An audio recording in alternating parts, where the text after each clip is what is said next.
Hello students, আমি Shilpa ma'am, তোমাদের সায়েন্সের আগামী দিনের টিচার। তোমরা যারা rail group D, MTS, PSC বিভিন্ন পরীক্ষা দেবে, তাদের ক্ষেত্রে সায়েন্স খুবই গুরুত্বপূর্ণ বিষয়। তোমরা সেটা প্রত্যেকেই জানো। এই দিকে লক্ষ্য রেখে আমি কম্পিউটার সায়েন্সের একটি বিশেষ কোর্স শুরু করছি। এই বিষয়ে ক্লাস খুবই তাড়াতাড়ি আসছে। তোমরা যারা নিজেদের কনসেপ্ট ক্লিয়ার রেখে এবং ভালোভাবে তৈরি হতে চাও, তারা আমাদের ক্লাসটিতে জয়েন এবং চ্যানেলটিতে সাবস্ক্রাইব করো।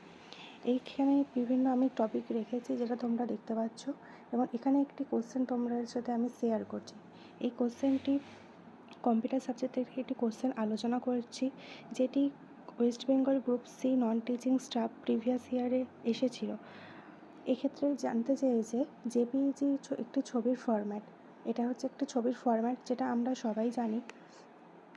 তো এই ক্ষেত্রে এর ফুল ফর্মটা কী সেটা জানতে চেয়েছি। এক্ষেত্রে ফুল ফর্মটি হচ্ছে অপশান সি, অর্থাৎ জয়েন্ট ফটোগ্রাফিক এক্সপার্ট গ্রুপ। তো এই জেপিইজি ফরম্যাট, এটা আমরা অনেকেই জানি যে এটা হচ্ছে ইট ইস এ টাইপ অফ ফাইল এক্সটেনশান, ঠিক আছে, যেটি কম্পিউটার বা বিভিন্ন জায়গায় যেখানে আমরা বিভিন্ন ইমেজ ছবি ইউজ করি, সেটা কম্প্রেস করতে অ্যান্ড এটা অলসো হেল্প করে, যেটা স্টোরেজ এবং ট্রান্সমিশনের ক্ষেত্রেও আমাদেরকে হেল্প করে। তো এই টপিকটি কম্পিউটার সম্পর্কিত বিভিন্ন শব্দ, অর্থাৎ এই 3 নাম্বার টপিকে আমরা দেখতে পাচ্ছি। এটি একটি খুবই গুরুত্বপূর্ণ প্রশ্ন, যেটি এই টপিক থেকে এসেছে।